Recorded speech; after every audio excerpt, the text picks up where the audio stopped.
Okay, so we are on chapter 3, light codes of the light body starship, coming from the DNA and the expansion and activation of your multidimensional DNA, any repair of any sequencing, etc.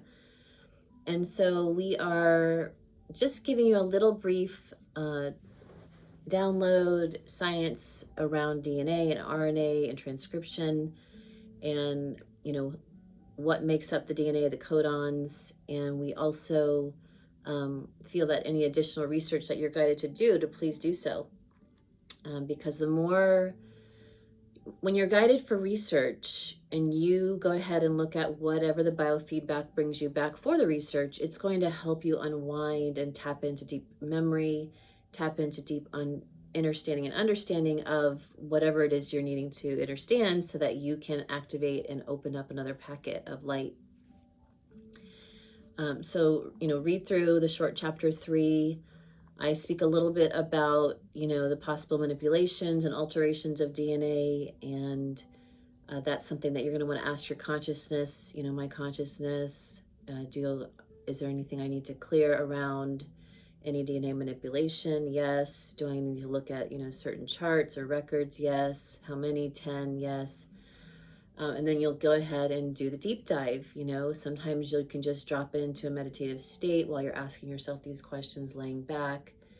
And just the invitation alone, sometimes not even have to say it or think it fully, you start getting the download and everything starts coming in crystal clear what happened. And that's going to start happening the more you work with your consciousness, especially giving yourself an assignment before dream time. I find it's really easy for you to tap into memory and different things that you need to witness and see or clear, activate in your dream time within a dream time assignment, telling yourself what you want to do, your higher self consciousness, etc.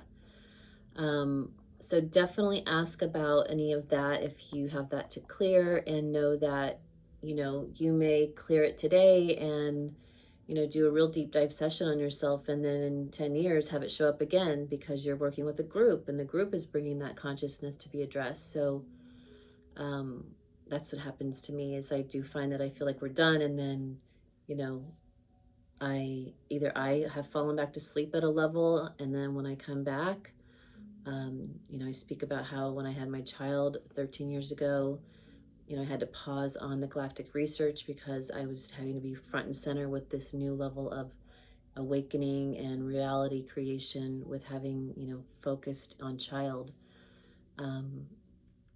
So essentially that can feel like I fell asleep to the galactic research. And so then I come back online when I'm ready, and, I might have to do some retrieval or a reawakening, or maybe there's a new level of consciousness that needs to be addressed or looked at. A packet of information needs to be found because of the expansion. And that can happen with leading groups or sessions, individual sessions with people. You may find that, you're revisiting something you've already addressed. And sometimes that's perfect because you actually have a good framework or a good, example to give them. If it's of high priority to share your own personal examples, you will have that to give. So please check in on that, and also be aware that all this work is essentially activating the DNA.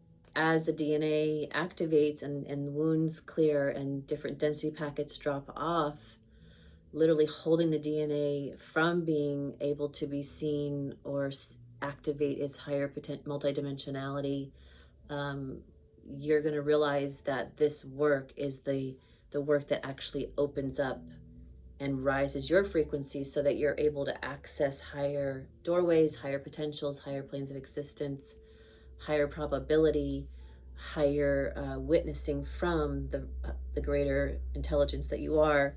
And that comes in hand with your multidimensionality and your DNA's multidimensionality, coming from just seeing it as 2-strand double helix to 12 to 24, etc.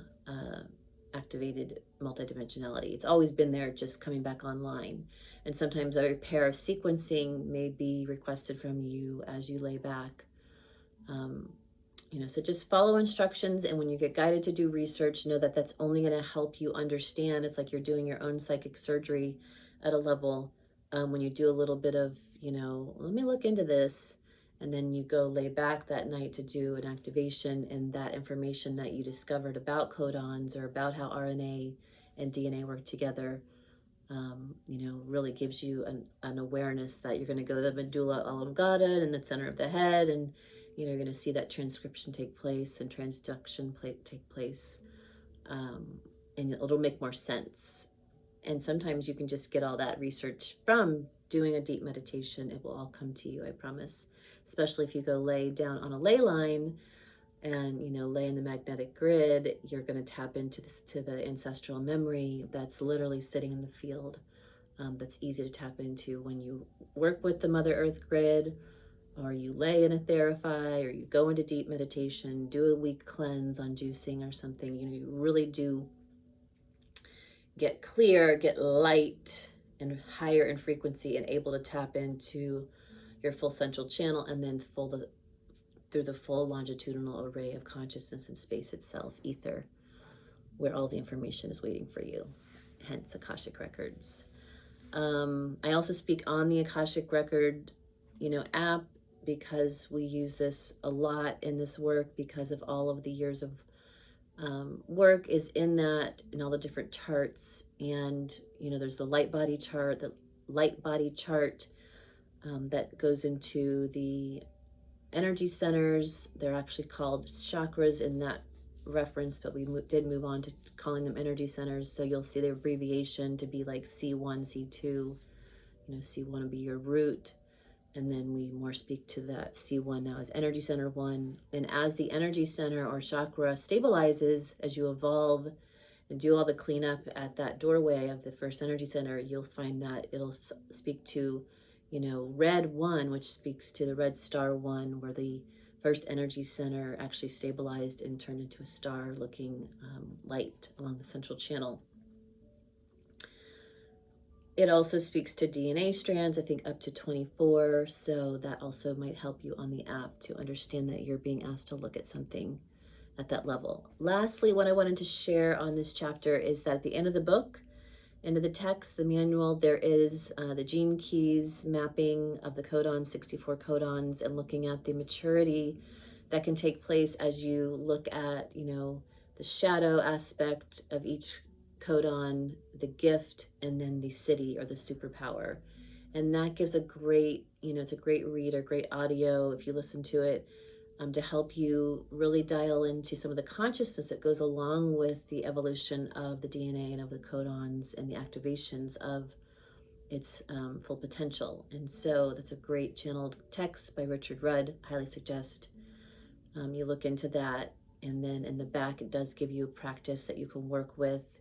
Let's say that you got a nudge that you need to look at the gene key 64, and you get a nudge to look at its city or superpower.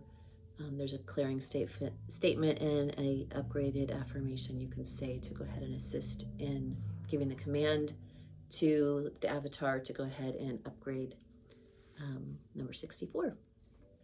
Okay, you guys are doing great. We're about to start to get into the heart of the practices as we get deeper into the text.